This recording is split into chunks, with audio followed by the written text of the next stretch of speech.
Kenya have not forgotten about the Kiambaa church massacre, where children and women were tortured in the 2007 and /8 post-election violence, and is unhappy that I keep on reminding the people of Kenya of the heinous act. I want to say that although Kenyans forgive each other, they cannot forget this, and there is nothing the president can do about it.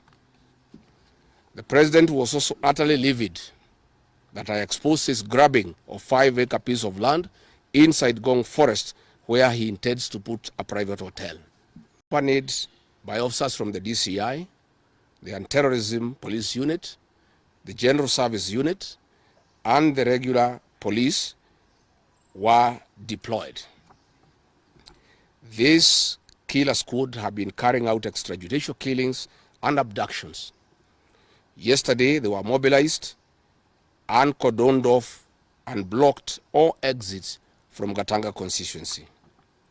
This squad was armed to the teeth and hooded and with masks to conceal their identity because of the heinous acts they wanted to commit on us. This is despite that there are existing guidelines from the High Court that officers should be in uniform and not conceal their identity. At about 2:30 p.m., we received further intelligence from the deployed patriotic officers who are not in agreement with the information that they had clear instructions to plant arms and weapons in our convoy to provide evidence to arrest us and get evidence that they could charge us with in court.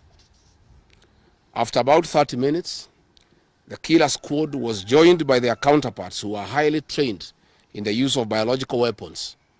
Their instructions were to poison me through inhaled chemicals that would paralyze my brain within 3 months. This was the intent and the purpose of the whole operation. My team and I sought alternative routes as guided by the deployed security personnel, majority of whom are our supporters and opposed to what is going on.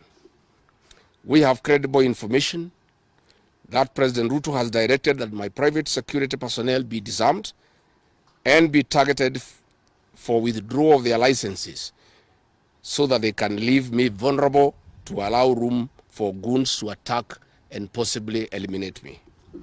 President William Ruto has expressed ungovernable anger that the state-sponsored goons are being overpowered by my private security personnel who are licensed gun holders. President Ruto is furious that the people of Kenya have not forgotten about the Kiambaa church massacre, where children and women were tortured in the 2007 and /8 post-election violence, and is unhappy that I keep on reminding the people of Kenya of the heinous act. I want to say that although Kenyans forgive each other, they cannot forget this, and there is nothing the president can do about it. The president was also utterly livid that I exposed his grabbing of 5-acre piece of land inside Gong Forest, where he intends to put a private hotel. About my statement on post-election violence, this was a precautionary statement and not incitement. It is based on historical facts and past electoral experiences of 1992, 1997 and 2007 controversial elections, that we must have a free and fair election in 2027.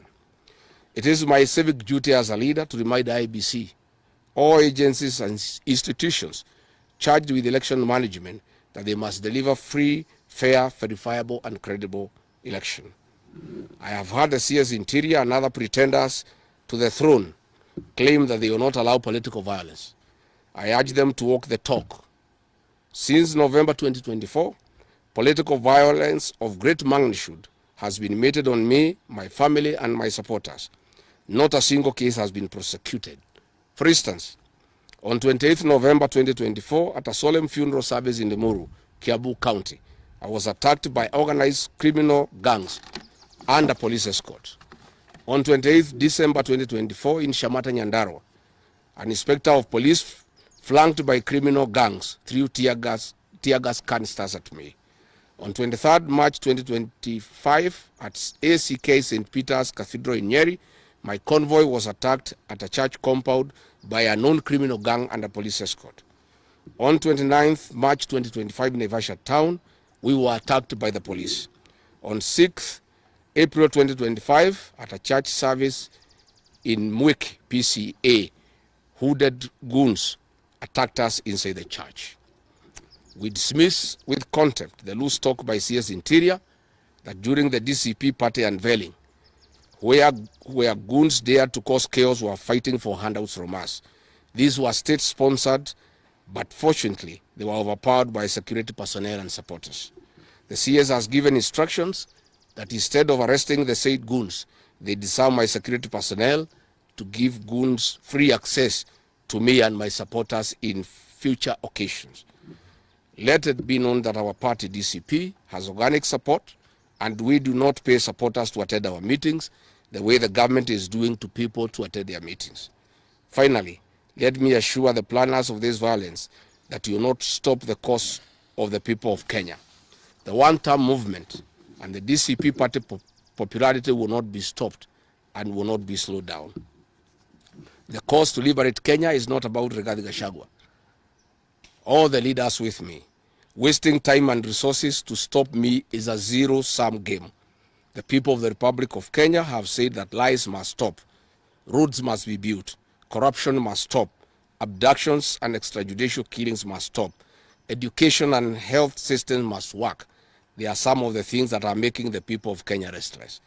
We are putting our supporters on high alert that they have the right to express their frustrations if injustice is meted on us. My supporters and I will not be cowed or intimidated by the use of the criminal justice system to manage politics. The drama of waylaying us on roads should be stopped. If the government knows that I have committed a crime known under the laws of Kenya and identified in the penal code, they know all my homes. And I'm here. They know my Wamanyoro home. They don't need to waylay me on the road. Let them just come here, and if we have committed a crime, they can come and arrest me and take whatever action that they want to take. That is the end of the statement. Iko swali?